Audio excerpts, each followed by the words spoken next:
Chapter 5. Death Visits. Spring came. The garden looked so beautiful. Flowers were beginning to peep out among the leaves. Everything was green. On sunny days, the air was bright with light and soft with warmth. Life did not seem so hard anymore. Partly, it was the joy of spring. Partly, it was because there were no classes. Many of the students had become sick, and the teachers had to take on the duty of nurses. Those of the students who remained healthy spent their free time unsupervised. I did not give much thought to the sick girls at first. They were taken to the infirmary and stayed there for days. They had the flu or spring colds, I thought. But it was typhus fever, dear reader. Many of the girls died. The school began to smell like a hospital. The dark corridors, which had always been gloomy, now seemed like tunnels leading to death. When I walked through them, I shivered with fear. I spent most of my time in the garden. Because so many of the girls had died or were too sick to eat, there was an abundance of food. Each meal was like a feast. I ate with great appetite and relish. I became stronger, robust, despite my slight frame. With my body, my spirits improved too. I felt happier. I became less shy. I made new friends. There was one girl in particular I liked a lot, and she and I became inseparable after a while. Her name was Anne Wilson. She was a great gossip and very clever. I knew she was shallow, but she was so much fun to be around, I did not care. And what about Helen? Helen was one of the girls who had become ill. She did not have that typhus, however. She suffered from consumption. All I knew about consumption, dear reader, is that one coughed a lot. I thought it was no more serious than a cold, so I did not worry. Late one evening, I was playing with Anne in the garden when we saw Dr. Bates, the village doctor, come through the gate. We knew someone must be close to death. Dr. Bates made his round early in the morning. If he made an appearance at any other time, it meant someone was very ill. I wonder who he's come for, I said. I felt scared. When the doctor came back out, Miss Miller followed behind him. She walked him to the gate. I ran up to her. Something about the worried way she looked at me made me ask, "Is it Helen Burns?" "Yes, Jane. She's terribly ill. Dr. Bates said she won't be with us long."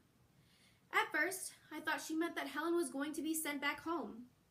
Then, with horror, I realized she meant Helen was about to die. "I want to see her," I cried. "I want to go to the infirmary." "She's not in the infirmary," Miss Miller said. "She's in Miss Temple's room. You can't see her. It's not allowed." I had to see her. I was determined. That night, I waited till everyone was asleep and stole out of the dormitory. The lights were out and I had to walk down the corridor in the scary dark. Miss Temple's room was at the other end of the building. My heart beat fast, and I was shivering from the cold because I only had on my nightgown. The air smelled of camphor and disinfectant. It was a sickening smell, but I was grateful for it. It was my guide.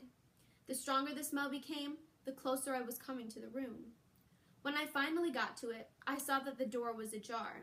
I was scared that Miss Temple might be there and send me away. Scared that Helen might already be dead. I had wanted to say goodbye. I had wanted to hug her before she died. I must see her, I thought. There was a small candle burning on the bureau.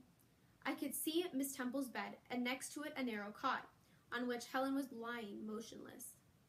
"Helen," I whispered. "Helen, are you awake?" She stirred weakly and slowly opened her eyes. "Jane, is it you?" she said. She's not going to die, I thought. She wouldn't be able to stir at all if she were dying. She wouldn't be able to speak. Her face would not look so calm. I got into bed with her, covered myself up with the blanket, and kissed her. Her cheek was icy cold. She smiled at me, the way she always did when she saw me. "What are you doing here, Jane?" "It's the middle of the night." "I came to see you," I said. "Ah, you came to say goodbye. You're just in time." "Are you going somewhere? Are you going home?" "Yes," she said. "My true home. My last home." "Don't say that! Don't say that!" I cried. "Don't be upset, Jane. I'm very happy. When you hear I'm dead, I don't want you to be sad. There's nothing to be sad about. We'll all die one day. We suffer while we live, but when we die, there's no more suffering. I've had a short life, so I haven't suffered much. That's a good thing. I'm going to be with God now. God loves me. God loves us all. Heaven, God's home, is a happy place. Will I see you again when I die? Will we be friends again in heaven? Yes, Jane, we will. I put my arms around her and held her tight. How nice and warm you feel, she said. I'm tired and want to sleep. Promise me you'll stay the night. I don't want you to leave.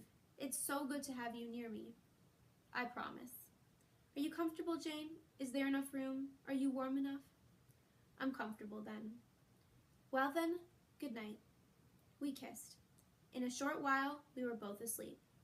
At dawn, when Miss Temple returned to her room from the infirmary, where she had spent the night, she found me lying in the cot. My face was against Helen Burns's shoulder, my arms around her neck. I was asleep.